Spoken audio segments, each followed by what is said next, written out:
My name is Jim Squires. I retired in 1996 from Dartmouth-Hitchcock.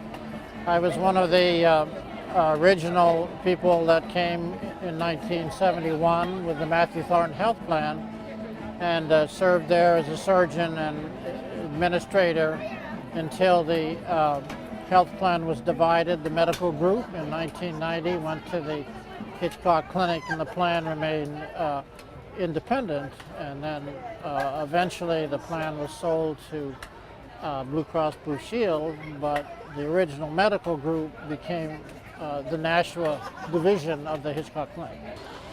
I had this idea in 1969 about how I wanted to practice medicine, and I decided that the fee-for-service system made me uncomfortable.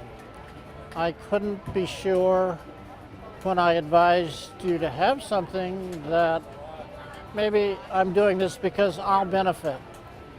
I couldn't live with that, so I thought, well, the opposite is to get paid in advance. And so studied up on Kaiser and other ways to organize a practice.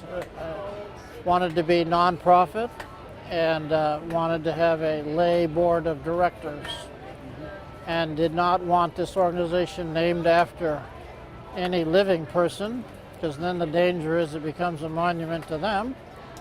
So we selected the name Matthew Thornton. Matthew Thornton was a physician who was the last signer of the Declaration of Independence. So it seemed kind of appropriate, and lived around here, came from New Hampshire. I think about the beginnings, how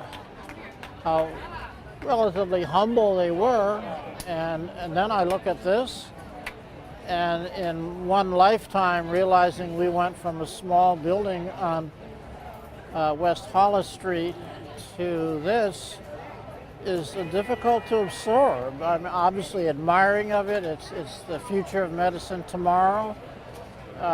I believe this building has been built with the patients in mind, which is, after all, what medicine exists for. And so it's an important but magnificent transition from West Hollis Street to here. I like to think that whatever dream I had came about as a result of the work of an enormous number of people. And I think of myself sometimes as a gardener. I prepared some soil, I put in some plants and some fertilizer, and the plants did all the work. No one goes to a display of flowers and wants to see the gardener. You want to see the flowers, and some of the people here were here in those early days, and they made it happen. I didn't make it happen. I just tried to find the best people we could, and knew that if we could do that, they'd succeed. The Hitchcock Clinic has been a force in New Hampshire medicine for a century. And to see this happen in an organized and way such as this is really quite remarkable. And so and a great tradition is carried on here. And I think the clinic, Dartmouth-Hitchcock, and all of us should be very proud of that.